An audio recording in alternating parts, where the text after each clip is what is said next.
Hello, this is Matthew from COP Technical Support. In this video, what I'm going to be showing is how to add a second room, a secondary main door station to an intercom system. The last time that we were here and we set this up, we had a one-to-one system with one internal and one outdoor station. We then added a secondary outdoor station to call the main indoor station in the living room. The customer then decided that they wanted a secondary handset in the kitchen to call at the same time as the living room device, which we set up as an extension. Now, the customer has finally been able to finalize the building on the annex on their property, which one of their children live in.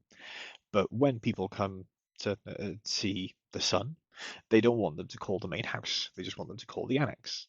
So we're here to set up a secondary indoor station that calls separately from the rest of the system. So before adding our new device, what I'm going to do next to our living room, which still has that M to show it's a main device, I'm going to put a number 1. So we know that is the first main device that calls off button 1. Now to set up, I'm going to select our new indoor station. I'm going to activate it.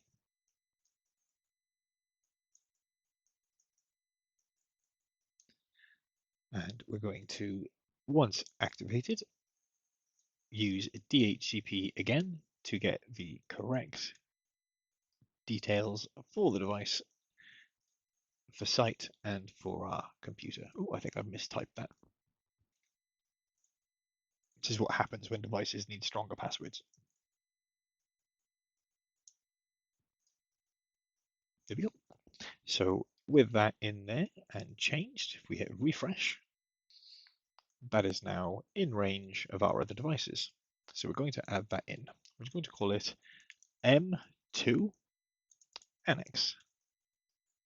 Again, you don't have to follow along with how I label my devices, but this is the reason I'm doing it. It's easier for you to follow along with, and it's also easier to diagnose any issues that we have knowing if a device is a main unit or an extension. So, device password. Synchronize time ticked so we don't have any time-related issues, and add. And there we see our device is online in our IVMS. Now the first thing we're going to do is we are going to go into the device, our new Annex indoor station, come into Network, Group Network Settings. We're going to change the room number to room number 2. Put in our registration password because we can't save the page with it being empty. And save. Now we may come back to this page in a little while, but for now we just want to make sure that the room number is set to 2.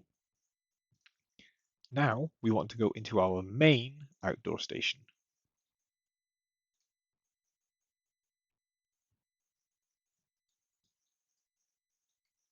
From here, with our main outdoor station up and open, we're going to go to Device Management.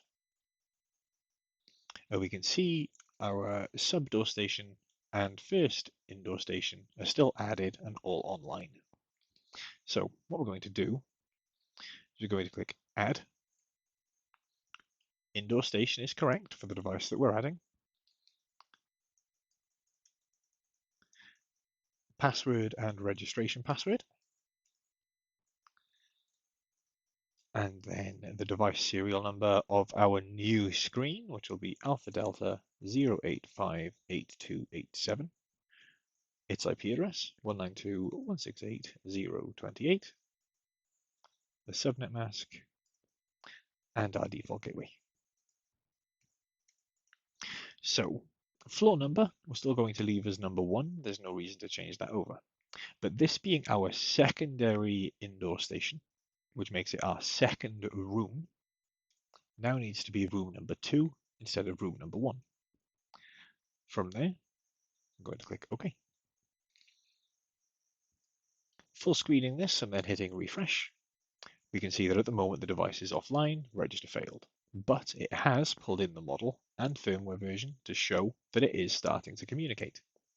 So what we'll do now, just to give that a bit of a push, is we'll go back into the Annex device,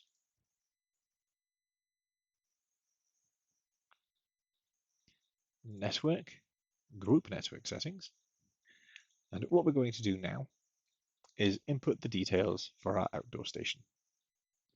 So our IP address, so 192.168.0.33. Again, that's our main outdoor station that we need to add in here.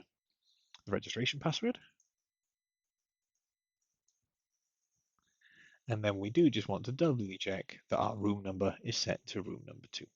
We'll give that a save. We'll see that it saves in the bottom right. Close that down and open up our intercom page again. Hit refresh. There we are. So we've done the settings on both sides, but we see this is still saying register failed, which means that because this is one of the Android screens, the pairing takes a little bit longer to go through. But given between 2 and 10 minutes, that'll go online. And then what that means is that from either of our outdoor stations, be it our sub-door station or our main outdoor station, the second call button will now call the Annex. That does have to go online first of all, before that will happen. But like we said, that can take up to about 10 minutes. Thank you very much for watching today.